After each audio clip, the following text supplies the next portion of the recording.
Hi, I'm Bob Peters, host of Central Florida Salute here, and I'm at the AMVETS Post 2006 for a very special day. It's September 11th. I got some great people I'm going to interview here in a minute, but first I want you to meet First Vice Jim Littner. Jim, could tell the people what's going on here today? What are we doing? Well, today we're going to have a small ceremony, a few minutes, honor those who lost their lives on 9/11, and we're going to take tacos and give them to the firefighters and police officers in Leesburg. Show our honor to them. And our EMS people who are at the firehouses. So we're covering all the bases. I think this is really great because a lot of people don't think about September 11th anymore. You know, like Pearl Harbor, they tend to forget. But AMVETS is really stepping up, and I'm proud to be a member here.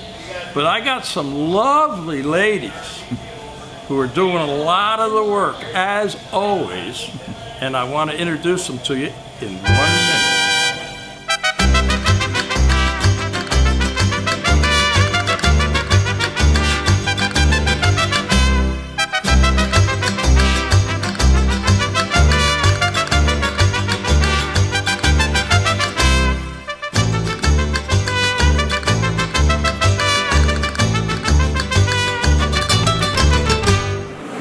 Making with my crew 210 tacos for 9/11. What does it mean to do this for them? Oh, God, I can't even.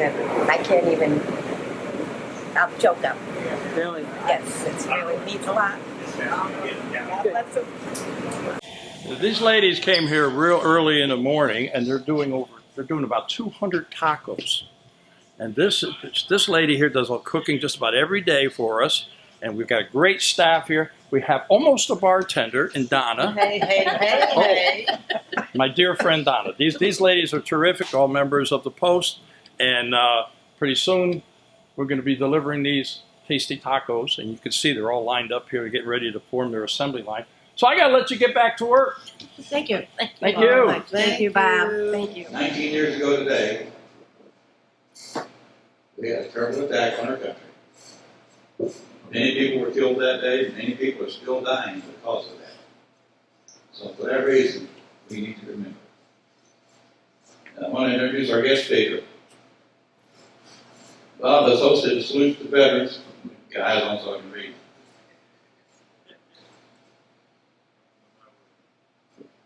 He's hosted Lakefront TV Leesburg for almost 10 years.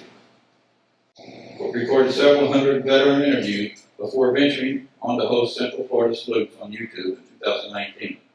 You can always catch him on 1410 AM with you, Fridays 10 to 11. With that, I give you Bob Peters.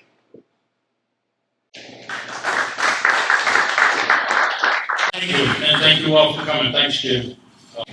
Doing Salute with the Lakefront TV, and now with my friend over here, Sue Cameron from Wild Zebra Media. We are taping this for our YouTube channel. I've done over 200 shows. Matter of fact, I'll be interviewing 3 more veterans today, this afternoon, over at the Eagles. But I do remember one time I was at Eustis High School, and we did a thing about Vietnam. We talked to the kids and about a traveling wall that was coming. And we told them basically, you see a name, we see a face, we share a memory. It was a period of our life. Later on, they asked a couple of kids, what do you know about World War II? And the kid said, oh, you mean WWII? Oh, yeah, that's fought in Germany. And my eyeballs rolled in the back of my head.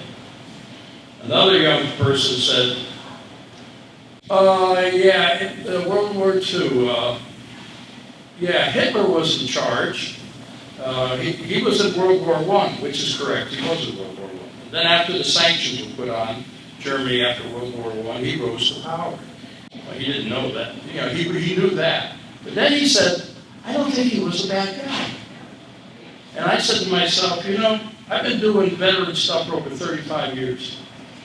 And it says on the thing, I used to go to the school and talk to the kids at the school about veterans and veterans issues. And I realized I wanted to be here today because I want people to remember World War II. I want them to remember Pearl Harbor, and I want them to remember September 11th. When you stop and think about it, 19 years ago, if you've got a 12-year-old, 13-year-old, 14-year-old, 20-year-old, they probably don't remember. They don't know. They can't remember. They weren't around. So unless we teach our young people what happened, they'll never know. And I have been fortunate to be with a lot of people. I have a good friend of mine who's here. I'm going to introduce Steve in a little bit. And he said to me one day, he says, you know, I'm afraid people are going to forget about it. Well, I'm here, Gary. I want to make sure they don't forget. But I'm going to tell you a little story about myself in September 11th. September 11th, I was in San Francisco. I had been there for a week. My wife and I had gone on vacation for a week, and we went and visited the Redwood, and we went to the wine train, harbor and everything. It was a wonderful vacation. My wife had never gone past Pennsylvania, so this was kind of an eye-opener. Well, September 9th, I put her on the plane to fly back to Connecticut. I was the president of my local 420 IBEW, and I was there for the International Brotherhood of Electrical Workers Conference. It started on the 10th. Lee Greenwood was there that day, and he sang God Bless the USA. Great opening ceremony. I'll never forget it. And then the next morning, September 11th, I woke up, turned on the TV. Now, I'm in San Francisco, and I see Chinese writing. I think, oh, this has got to be one of those old Chinese movies. So let me see what else is on. So I flipped it over, and I saw the second plane hit the tower. And my heart just sunk. I said, oh, my God. Well, I went and got dressed, and we went to the conference. And as you can imagine, the IBEW is all over the United States and Canada. There wasn't, nobody could function. I mean, it was terrible. The one thing I remember, and I'll never forget, sometimes I get choked up when I speak about this. We talked about the towers, and they went down, and the president's up there and, from the IBEW, and he's got tears in his eyes. We didn't know what to do. So they from the back of the room, there was a voice. Like I said, we're from the United States and Canada. This voice said, we Canadians want to sing God Bless America with our Americans. That's tell you, I get choked up. But anyway, I don't want anybody to forget about it, what happened on September 11th, because you know what? I came home, and I had served in the military. I never really felt threatened or anything like that. You know, I mean, you're a 19-year-old kid, and you're off to war, and you don't think about things like that. Well, now I'm in San Francisco. My wife just got home, thank God. My kids are calling. My wife's calling. Everybody's upset. Of course, you couldn't get a plane out, so I had to stay there for another week. Well, when I got home, I was like a tiger in a cage. I mean, it really bothered me. I didn't know what to do. So for 4 nights, I walked the floor, and I started writing. And I didn't like this, so I threw it away. And I threw that away. Well, I wrote this, which you're going to hear right now. I wrote this 19 years ago. Right after the towers went down, I sent it out as anonymous. I sent it out to the police department and the fire departments up in New York. And I want you to listen to the words. Remember, this is 19 years ago. Got to put up cheaters. Some were corporate people. Some were in the trades. Some were walking by, while others stopped the gates. At 2 of the largest buildings New York has ever made, built with pride and spirit, an awesome sight they displayed. It was a September morning our country will never forget. To future generations, we will try to explain how cowards would kill with the use of a plane.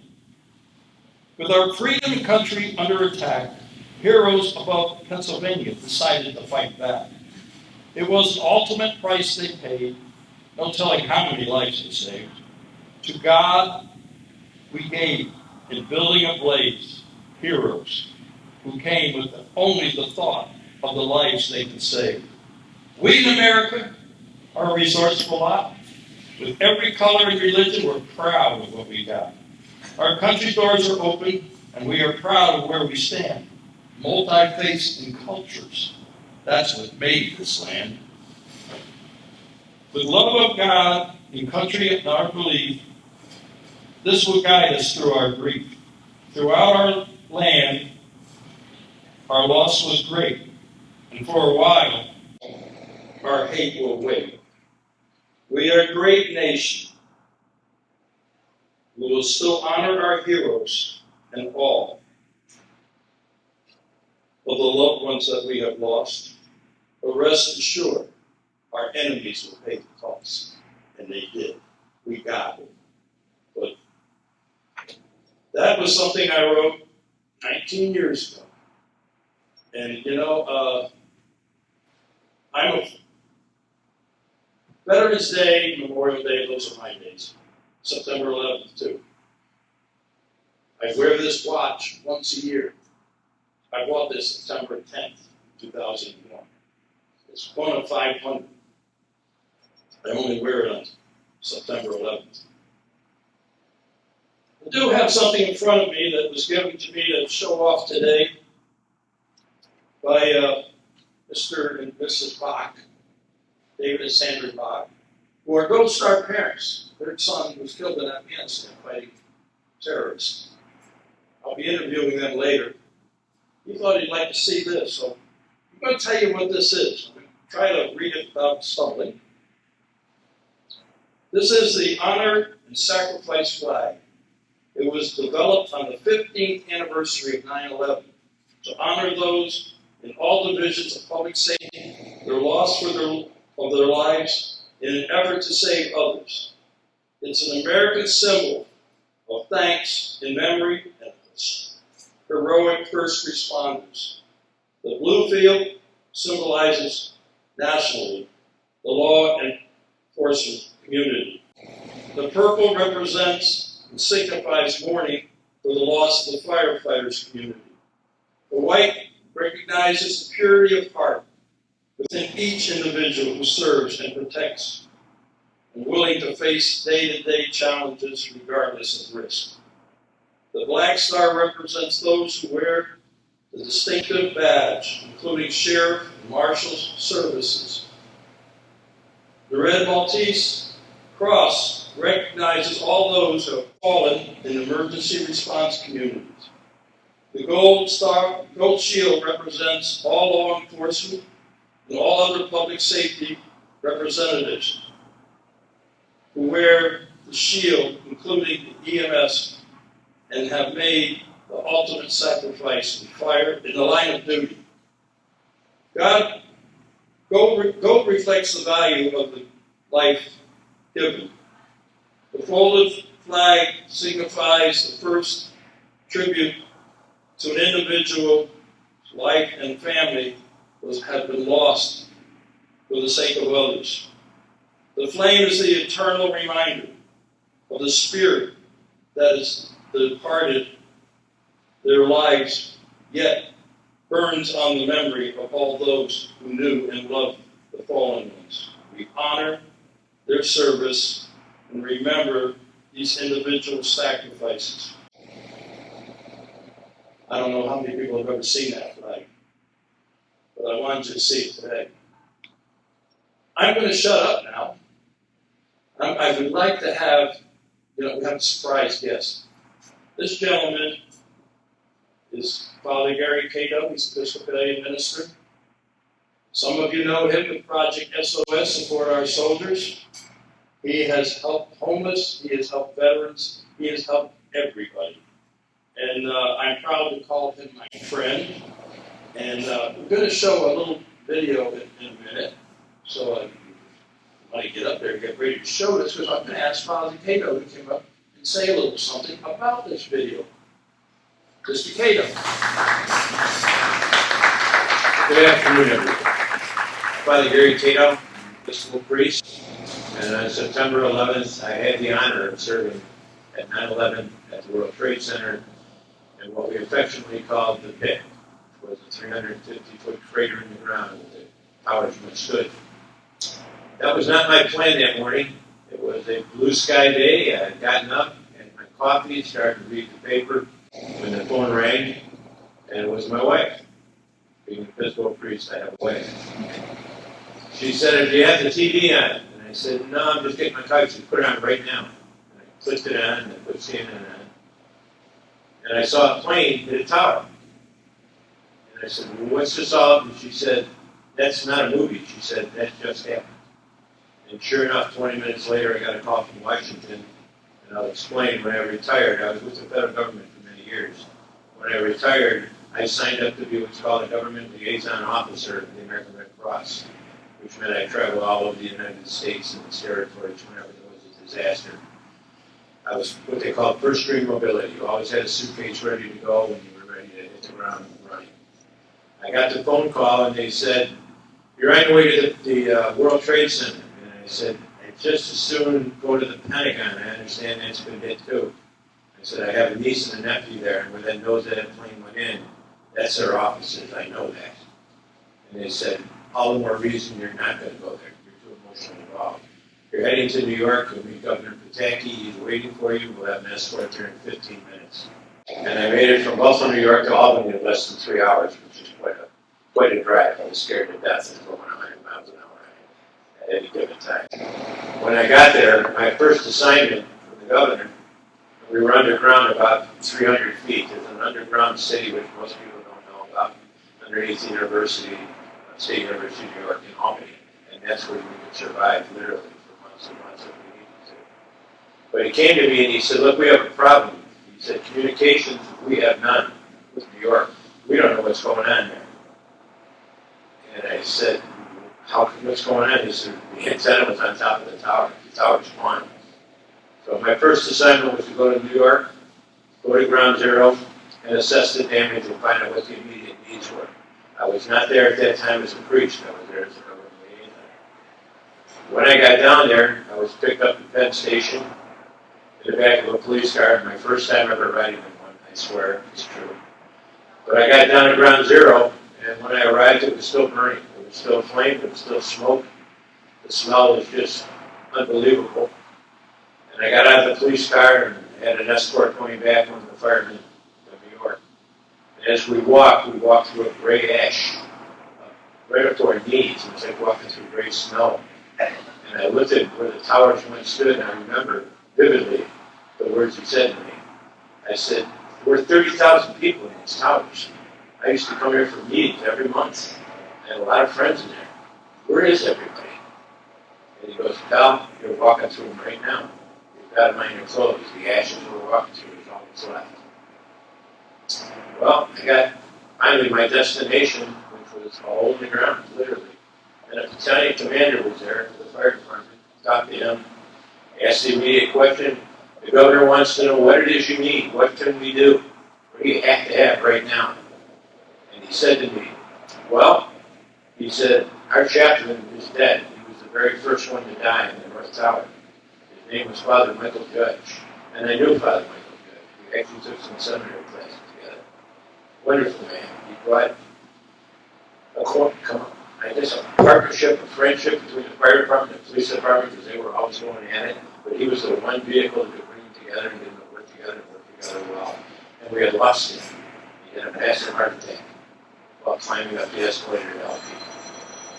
So he looked at me and he said, "What do I need?" He said, "I can tell you that in a couple of words. I need a chaplain right now. Because if you think I'm going to send my people to that pit of hell without affording them the sacraments of the church, you're crazy." And it's just pierced my heart. And I looked at him and I said, "I'm a chaplain, Episcopal priest." And he said, "Welcome aboard, Father, you're my new chaplain." And so it doesn't quite work that way. I need to call the governor, and that's not what I'm here to be. And I called him, and I thought right away, he said, "Wonderful, go right ahead." But his answer when I said, "Can I stay here? They need a chaplain desperately." His answer was, "No. I brought you here for a purpose. I need you in Albany." He said, "You're my government liaison." And I was shattered. So I said, "Do you care what I do in my own time?" And he said, "I don't care what you do in your own time, but I want you 8 hours a day, every day." So I did that. I worked 8 hours a day. I'd get on the train at Albany Rensselaer. I'd go to Penn Station, change into my collar. I had my communion kit with me, field communion, and I became the priest on board for 10 hours, getting about 2 hours if I was lucky a day sleep if I got any at all. That was my version of 9/11. And I saw things during those days that went beyond the realm of comprehension. The carnage, the death, the smell in the air, was something I never even saw in combat when I was in Vietnam. It went far beyond that. Because these were Americans here just going to work and children, men and women, over 3,000 of them that were literally incinerated. There was nothing left. And that was a lot to deal with. But somehow God protects us in many ways. And my emotions were shut down. I couldn't feel the emotion of it. I just knew what I had to do, and I did it. And I continued to do that. And I saw heroes beyond belief. I saw miracles take place that were beyond comprehension. Afterwards, when I thought about it, I understood a little more clearly what exactly went on. But we had so many heroes down here. It was the fire department, the police department, the Port Authority, the medical people that came down. So many of them just left their homes and came to see if they could help. The truck drivers, the iron workers, the steel cutters. So many people that never got recognition down there. The little old lady of 86 years old named Ruth Sisson, who made booties for the dogs, the search dogs. They were called cadaver dogs. They were looking for the dead. But in this case, we were hoping they would find the living. That never happened. I lived with that for 10 days down in that hole in the ground, and I'll never forget it. I ended up writing a book on it afterwards to share with everyone to tell them what it was like. So when 9/11 comes up every year, I hope and I pray that people remember. It's 19 years, as Bob said. People have forgotten. Our children are not aware of it. Our grandchildren don't know a lot about it. It's up to us, this generation, to educate them, to get them to understand what took place, and the heroes that came forward to keep this country strong together. And that we did in the end, make those pay who brought that evil upon us. And we continue to do that as Americans. So I'm honored to be here today with you. God bless you for remembering. Please do everything in your power to make sure that people never forget. We're approaching 20 years now. It's a long time. But people are still suffering day after day because of 9/11. So they need us. So thank you for what you're doing today. Thank you for allowing me to speak. My friend Bob is just an amazing individual. I couldn't be here today. I had surgery on Wednesday. I didn't think I'd be up and around. But I felt compelled to be here today. And Bob took it and he ran with it and did a superb job. So I'm honored to have him as my friend. Thank you for being here. God bless you. Take care. I tell you what, he wasn't scheduled to be here at all, and I talked to him on the phone this morning, and he said, "What are you doing?" I said, "Well, we do a little thing over at the ambulance." He said he wanted to come down and talk, and I'm so happy he did. This man does so much for veterans and their families. And we're going to see, gentleman over there is going to turn this thing on over here. Come over here. Yeah. I want you to tell them what they're going to see. You know, I noticed in this, when I watched this, I noticed the dog with the little piece. But at the end, I thought, you understand. So you want to talk a little bit about the DVD?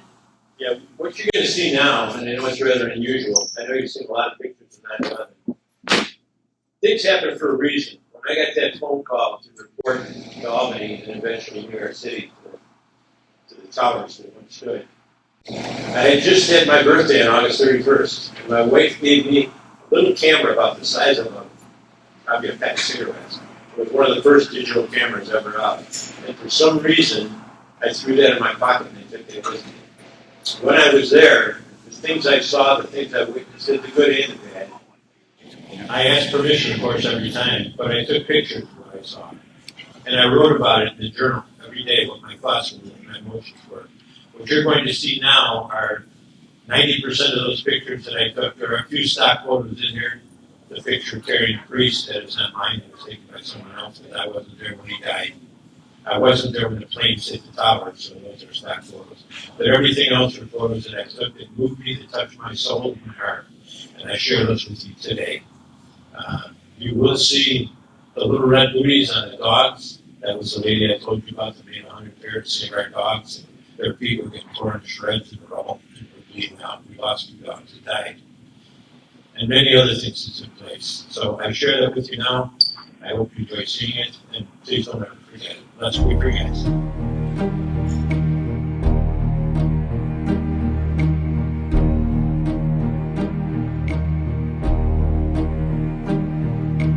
Who can say where the road goes, where the day flows? Only time. And who can say if your love grows as your heart shows? Only time.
right, we got the ones that go to the firehouse too. I'll go in here. Okay, and then we got the firehouse right over We there. gotta go back. We gotta take the boxes back so they can back. Okay, okay.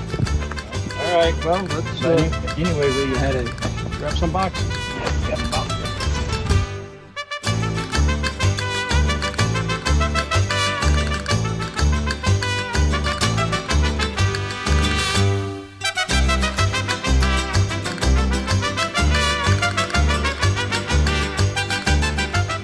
We're at the Leesburg Police Department. This is our finance guy over there. And we have Rita that's hiding behind everybody. This is one of the spots we're delivering to. This is the police department. It's the City of Leesburg Police Department. Then we'll be going over to the fire department next door. And then when we get back over there, you'll meet the other guys that are delivering to the different firehouses throughout Leesburg. There's usually about 4 people in each station during the day. That's a lot of food. 100 tacos. And the worst part is we need all the boxes back. We got way more to deliver. Well, let me get a cart.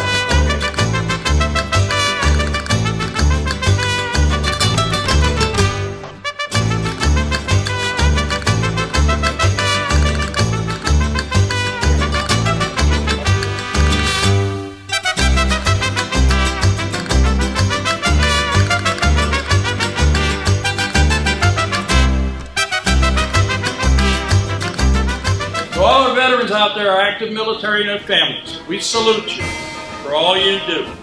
Till next time. Thank you.